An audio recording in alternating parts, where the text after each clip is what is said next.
is some of the best that we have.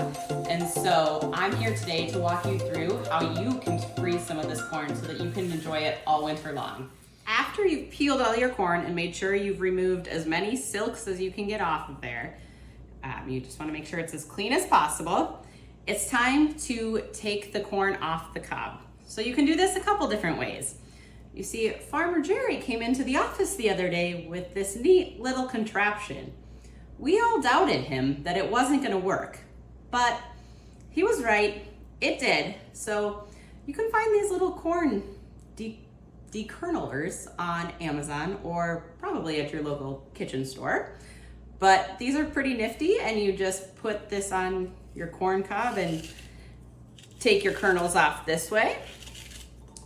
But if you don't have one of these nifty little tools, you can also just take a knife and cut off the kernels this way as well. You're ready for the next step.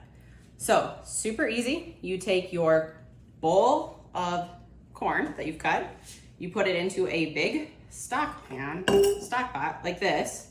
Just make sure you get it all in here. So I had 14 ears of corn. I had a couple extra in my fridge that I needed to use. So 12 to 14 ears go in this recipe. Just put it in a big pot like this. And in with this mixture, just make sure you get it all in there. Oops, there goes some on the floor. My dog will appreciate that later. In that mixture, you're gonna add 1 tablespoon of salt and 1 tablespoon of sugar, which I already have mixed in here. So I'll sprinkle that over the top.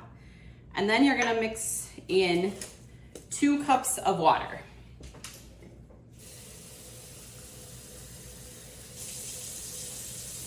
There's 1 cup.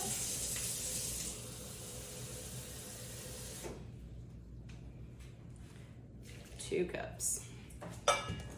You're gonna give that all a good stir. Then you're gonna put it on the stove and bring that to a boil for about 5 minutes. Now that our corn is done semi-cooking, it's not cooked all the way, which is perfect. That's exactly what we want. So we're gonna take what we have in here, and now we need to let it cool. So what I have here are 2 just Pyrex baking dishes. And so to let it cool faster, I'm gonna kind of divide the corn here in between both of them. Just get it all out here. Make sure it's here.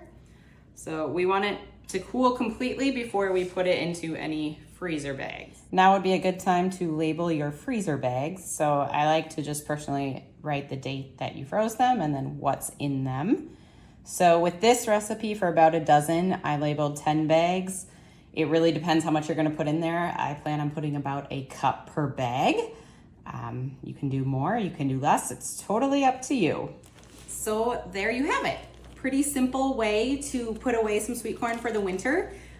This corn will last for approximately a year in your freezer. I wouldn't recommend keeping it any longer than that. You go to pull it out of the freezer this winter to enjoy it, simply thaw it in some warm water, heat it up either in the microwave, or you can always just throw it on the stove over some low heat to bring it, or to warm it up. You can eat it as is, you can mix it into recipes, you can put it in soups, stews, chili, kind of however you want to use it. I highly recommend freezing some right now. As you can see, it was pretty easy to do. It doesn't take that long, and it's a great way to get that taste of Minnesota corn all year long.